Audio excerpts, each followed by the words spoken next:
Hola a todos, bienvenidos un día más a una efeméride con historia. El 18 de octubre de 1947, Luis Figueroa y Pérez de Guzmán el Bueno, quien era conde de Quintanilla y conde de Romanones, se casaba con Aline Griffith, una atractiva mujer estadounidense que había llegado a España 4 años antes. Con este casamiento, Luis introducía una nota de exotismo al condado de Romanones, título que la reina regente doña María Cristina de Habsburgo concedió en 1893 y en nombre de su hijo Alfonso XIII al abuelo de Luis, a Álvaro de Figueroa y Torres. Este fue un notable político que ejerció varias veces como presidente del Consejo de Ministros, también fue consejero de Estado, ministro y alcalde de Madrid. Y en lo sentimental tampoco le fue nada mal, porque hizo un buen casamiento con una dama de la reina Victoria Eugenia. Luis y Aline se conocieron en una fiesta previa a una entrega de premios de golf en el Club de Campo de Puerta de Hierro. Ella le contó que era modelo, que había nacido en las afueras de Nueva York, que su madre decía descender de los peregrinos del Mayflower, el barco que transportó a los colonos ingleses que se instalaron en 1620 en lo que hoy es Massachusetts. Él, quien era un hombre culto, elegante y atractivo, también le habló de su madre. Le dijo que era heredera de una estirpe noble con origen en el linaje de Guzmán el Bueno, el legendario caballero medieval que defendió Tarifa en el siglo XIII. Lo que no le contó Luis es que era un soltero muy deseado en aquellos años 40 y que tonteaba también con Casilda de Arteaga, hija del conde de Ávila. Puede que por ese motivo dudara a la hora de proponerle matrimonio a Aline. Así que fue ella quien por su cuenta y riesgo anunció su compromiso en el New York Times, una actuación que lanzó definitivamente a Luis al matrimonio con Aline. Un gesto así solo podía proceder de una mujer resuelta y poco convencional para la época. De esto último fue consciente Luis cuando, un tiempo antes de casarse con Aline, ésta le confesó algo. Le contó que, independientemente de haber trabajado como modelo, su ansia por sentirse útil en la Europa de la Segunda Guerra Mundial le había llevado a aceptar trabajar para la llamada Oficina de Servicios Estratégicos. Esta oficina mantenía una red de espionaje en la lucha antinazi y la defensa de los aliados, y fue el primer servicio de inteligencia de Estados Unidos, por tanto predecesora de la CIA. En ella vieron inteligencia, carisma, don de gentes y cultura, ya que estaba licenciada en Historia, Literatura y Periodismo.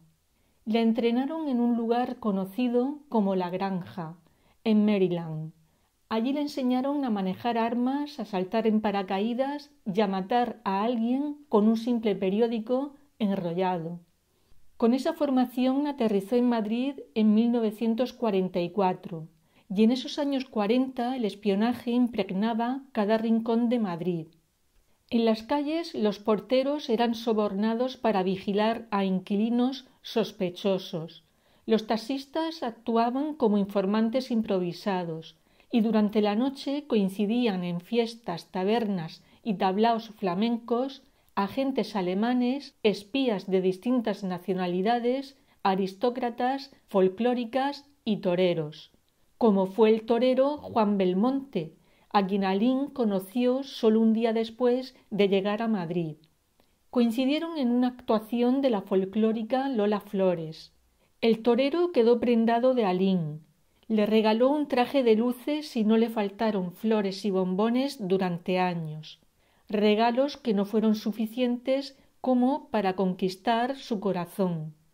Sin embargo, la amistad que hizo con el torero le servirá a Aline para introducirse en los ambientes más exclusivos, coincidiendo en actos y fiestas con personas como el agregado de prensa alemán Hans Lazar o el príncipe Maximiliano de Hohenlohe. A Tigre, apodo de Alín entre sus colegas, inicialmente le encargaron la misión de descifrar los mensajes encriptados, algo que hacía en la embajada estadounidense bajo la tapadera de ser una empleada del American Oil Mission. Sin embargo, no tardó en llevar a cabo otras operaciones a pie de calle. Y es que sus aptitudes innatas, como eran sus habilidades sociales y su belleza, la convirtieron en la candidata perfecta para infiltrarse en eventos que tenían lugar en el Hotel Ritz, la sala de fiestas Pasapoga o el restaurante Horcher, donde diplomáticos o los nazis más buscados como Otto Skorzeny, así como simpatizantes de estos, se reunían. En esos lugares, Alín, con el encanto y la elegancia que la caracterizaban, recopilaba rumores y conversaciones útiles para los aliados. Sus informes destacaron por su número, llegó a hacer 59 de ellos, así como por su calidad, por lo que fue designada para tener a su cargo a una pequeña red de espías. Estos fueron los que se encargaron de monitorear al secretario privado de un influyente ministro español que tenía lazos respecto a la Alemania nazi. Luis Figueroa, el prometido de Alín, aceptó su pasado, no sin mostrar cierta incredulidad en un principio. Se casaron el 18 de octubre de 1947.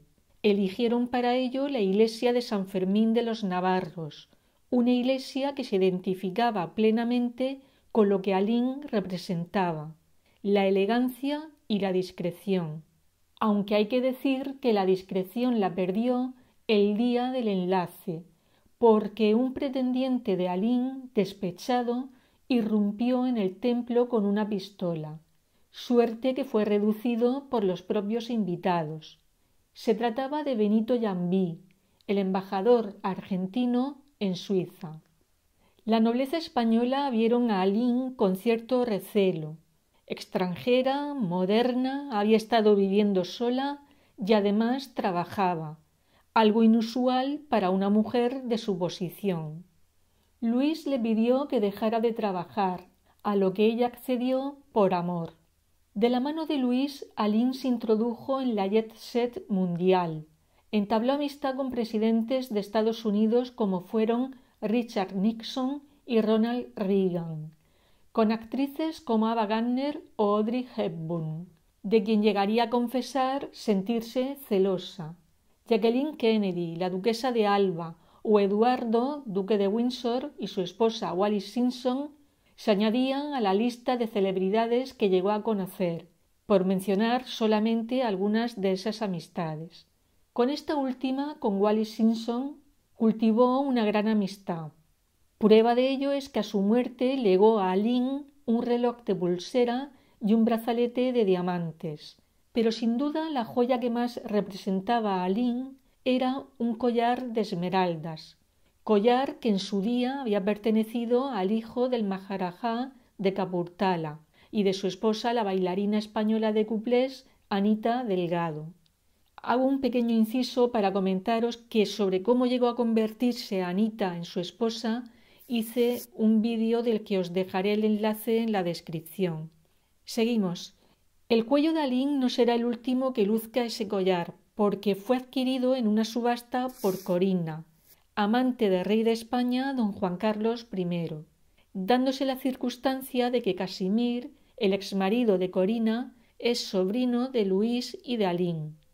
Durante los primeros años de matrimonio, entre 1949 y 1953, la pareja tuvo a sus 3 hijos, Álvaro, Luis y Miguel, hijos que acallaron hasta cierto punto los rumores que corrían sobre la condición sexual de Luis.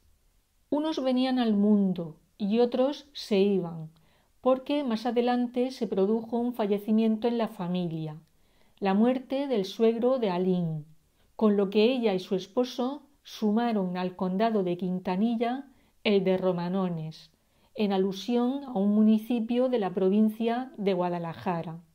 La vida de Luis, del ya conde de Romanones, transcurría en torno a la familia, la gestión de las propiedades familiares que poseía en Guadalajara y Extremadura y en torno a la cultura, en concreto al teatro del que era un enamorado y a la pintura, ámbito en el que gozaba de cierto éxito, llegando a exponer en Estados Unidos.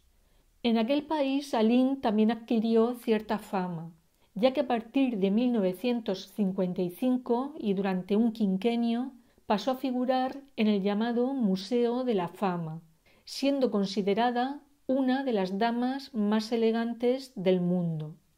Precisamente elegancia era lo que destilaba como anfitriona de fastuosas galas a las que acudían los personajes ya mencionados, así como Salvador Dalí o Grace Kelly, o cuando se sentaba a la mesa con notables jefes de Estado. Y es que, como decía anteriormente, su posición como condesa de Quintanilla y de Romanones le va a permitir entrar en contacto con la jet set mundial, algo que no se le escapó a los servicios de inteligencia, a la CIA, ya que la Oficina de Servicios Estratégicos dejó de ser operativa en 1945. Si en un principio había sido reclutada por ser una exitosa modelo de alta costura, entre otras cosas, ahora su alta posición social como condesa de Quintanilla y de Romanones la convertían en la tapadera perfecta para los servicios de inteligencia que no tenían agentes en esos círculos. Alin retomó sus tareas como informante en 1956. Tarea que mantuvo durante parte de los años de la Guerra Fría. Tras estos años, Alin volvió a sorprender, porque su comportamiento no fue como el de un aristócrata al uso. Hasta ahora los Figueroa habían sido terratenientes que habían vivido de las rentas y los arrendamientos, pero sólo hasta el momento en que Alin convenció a su esposo para que explotaran sus propias tierras. Es más, demostró su espíritu empresarial cuando convirtió la finca familiar de Pascualete, en Extremadura, en sede de un proyecto productivo. Hasta ese momento Alin y su familia habían alternado sus residencias entre Marbella, Madrid, Nueva York y en su finca de Pascualete. Según contó Alin en sus memorias, en esa finca montaba a caballo, cazaba y recibía, entre otros, Cary Grant y Ava Gardner. Fue Alin quien puso la finca al día, llevando las riendas económicas de cuanto producían los cultivos y el ganado, pero todavía fue más allá cuando impulsó la creación de una quesería en la finca, desarrollando una marca de prestigio internacional y que hoy en día todavía sobrevive. El esposo de Alin murió en 1987, cuando tenía 69 años, y aunque no tuvo el perfil público de Alin, su linaje lo colocaron en los más altos círculos sociales. Su esposa le sobrevivió 30 años, años en los que siguió haciendo un derroche de vitalidad, ya que desarrolló su faceta como escritora en varios libros. En uno de ellos, el más exitoso y que lleva por título La espía que vestía de rojo, relató sus peripecias como espía. Algunos expertos en inteligencia, como Rupert Allason, cuestionaron ciertas hazañas que se relataban en el libro como improbables, ya que carecían de respaldo documental, lo cual, por otra parte, tiene su lógica, por la propia naturaleza de sus misiones. Recordemos que era espía. Por lo tanto, lo normal era que no dejase rastro documental que sirviera como evidencia. Entre las distintas operaciones que llevó a cabo, además de las ya mencionadas, se encontrarían, entre otras, el haber identificado una red de espionaje dirigida por Heinrich Himmler, quien era jefe de las SS en España. También participó en la guerra de desinformación contra los alemanes, algo que fue determinante para los aliados, ya que de esa manera despistaban sobre los planes de invasión de Normandía. Si Alin Griffith no fue una mujer al uso, tampoco fue la típica abuela. Así lo afirma una de sus nietas, la pintora Lulú de Figueroa Domecq, quien ha heredado el gusto por el arte de su abuelo, quien, como ya sabéis, era pintor y que además tuvo una tienda de antigüedades. Según Lulú, su abuela no dejaba a sus nietos que la llamaran así, que la llamaran abuela, porque decía sentirse muy joven para tener nietos. Fue cuando ya tenía más de 80 años cuando pidió a sus nietos que la llamaran abuela. Pero ya era tarde, porque según Lulú ya no se acostumbraron. Modelo, espía, escritora, empresaria, imagen de una conocida firma de cremas de la que también sería imagen la reina Victoria Eugenia. Aline además dirigió la oficina de promoción de la moda española entre 1970 y 1972. Realmente su vida es digna de ser llevada al cine. De hecho, en su día le hicieron una propuesta que ella rechazó porque la película debía de contener escenas subidas de tono. Aline Griffith murió en Madrid a los 94 años, después de padecer por bastante tiempo de un enfisema pulmonar. Era el 11 de diciembre del año 2017. Han pasado cerca de 8 años desde su muerte, pero por muchos años que pasen, virtudes como la elegancia y el encanto siempre quedarán unidas a su persona.